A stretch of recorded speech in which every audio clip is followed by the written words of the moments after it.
नमस्कार, मैं हूँ अनीता। ये है मेरा यूट्यूब चैनल ब्यूटीफुल साइंस। जैसा कि हमने पिछले भाग में आहार नाल के बारे में बताया था कि हमारा भोजन जो है आहार नाल से होकर गुजरता है। उसके विभिन्न भागों के बारे में बच्चों ने उनके नाम बताए थे, लेकिन आज हम विस्तार पूर्वक आप लोग को बताना चाहेंगे कि किस तरह से आहार नाल के विभिन्न भागों में भोजन के विभिन्न अवयवों का पाचन होता है। तो लेट्स स्टार्ट इट।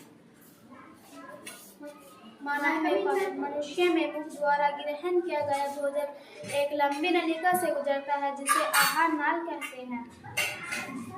मुंह से मुख यानी मुंह के अंदर आते ही भोजन को दांतों की सहायता से तोड़ा और चबाया जाता है। मनुष्य में 4 प्रकार के दांत होते हैं: कृंतक काटने का कार्य, रत्नक फाड़ने का कार्य, अग्रचूर्णक पीसने और चबाने का कार्य, चूर्णक पीसने और चबाने का कार्य। दांतों से काटा व चबाया गया भोजन लाल ग्रंथियों से स्रावित लार, जिसमें टैनिन नामक एंजाइम होता है, भोजन में मिल जाता है, जिससे भोजन चिकना होकर आगे जाता है।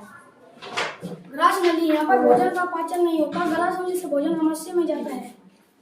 अमाशय में भोजन काफी देर तक रहता है। अमाशय की दीवारों से जठर रस निकलता है। जठर रस में पाचन एंजाइम, हाइड्रोक्लोरिक अम्ल एवं श्लेष्म पाया जाता है। पाचक एंजाइम पेप्सिन और रेलिन निकलते हैं। पेप्सिन द्वारा प्रोटीन का पाचन होता है। रेलिन दूध को दही में बदलता है। श्लेष्म अमाशय की अंदर की दीवारों को हाइड्रोक्लोरिक अम्ल के प्रभाव से सुरक्षा करता है। हाइड्रोक्लोरिक अम्ल भोजन को अम्लीय बनाता है, जिसमें भोजन में उपस्थित सूक्ष्म जीवाणु नष्ट होते हैं तथा भोजन सड़ने से बचता है।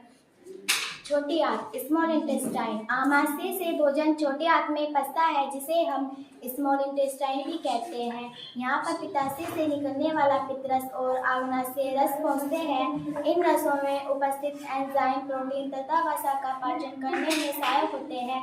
लगभग छोटी आंत के प्रथम भाग में ही भोजन का पाचन पूर्ण हो जाता है और भोजन तरल अवस्था में आ जाता है। बड़ी आंत, अब भोजन का अनुपयोगी भाग बड़ी आंत में पहुंचता है। यहाँ आंतरिक पानी का अवशोषण कर लिया जाता है। बचा हुआ अपशिष्ट भोजन ठोस के रूप